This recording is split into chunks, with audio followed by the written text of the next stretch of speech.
ব্যাপারটা কোথাও ওই অ্যাডিকশানের মতো হয় না যে আচ্ছা এই কন্টেন্টটায় বেশি ভিউ এসছে তাহলে কি আমরা এই ধরনের কন্টেন্টই বানাবো? এটা একটা টোপ, এটা একটা ট্র্যাপ ইংরেজিতে যাকে বলে। কারণ এক তো তোমার বিশ্বাস কী নিয়ে কাজ করার। আমি খুব ভালো চাউমিন বানাতে পারি, লোকে বারবার আসে, তো আমার চাউমিনটা কন্টিনিউ রাখতে হবে। কিন্তু আমি যদি গ্রো করতে চাই, আমাদের যেমন আর যে প্রবীণের পেজে আমাকে, প্রিয়াঙ্কাকে আর প্রবীণকে দেখা যায় প্রতিদিন, আমাদের কিন্তু ইচ্ছা থাকে প্রত্যেক দিন নতুন গল্প বলার। সেটা হয়তো মোস্টলি হিউমার, কিন্তু সেখানে আমরা হিউম্যান স্টোরিও কভার করি। আমরা একটা বাচ্চা মেয়ের গল্প বলেছি রিসেন্টলি না, বছরখানেক হতে চললো, ঋষিকা বলে, যে যুবরাজ সিং ক্রিকেট একাডেমির আন্ডারে এখন ট্রেন্ড হচ্ছে। আমরা সদ্য কথা বলেছি এমন একটা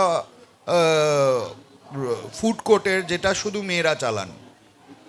আমরা কথা বলেছি এরম অনেক মানুষকে নিয়ে যারা ডিউরিং কোভিড মানুষকে সাহায্য করছিলেন। আমাদের হসপিটাল ম্যান পার্থবাবুকে প্রায় সারা কলকাতায় এখন চেনে।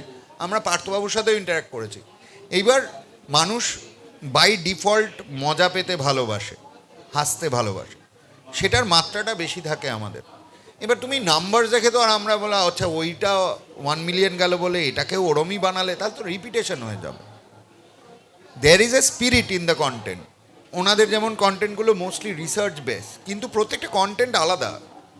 হয়তো নেতাজির গল্পটা বেশি হিটস পাবে, হয়তো জগন্নাথ দেবের গল্পটা বেশি হিটস পাবে, কিন্তু অন্য একটা চেয়ার নিয়ে ওনাদের গল্প আছে 26/11, সেটা হয়তো সবাই পছন্দ করবে না।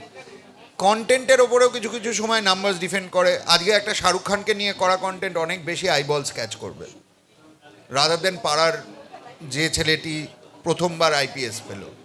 This will always happen, but সেটা ক্যানট বি, ওই যে উনি বললেন, yard stick for making A content. তুমি বলছো আমাদের পার্সোনালি করে কি না, ভালো লাগে, কিন্তু you have to move on. There is a next day, there is a next content to be made. আমরা ওই নাম্বারের মায়ায় পড়ে গেলে মুশকিল আছে।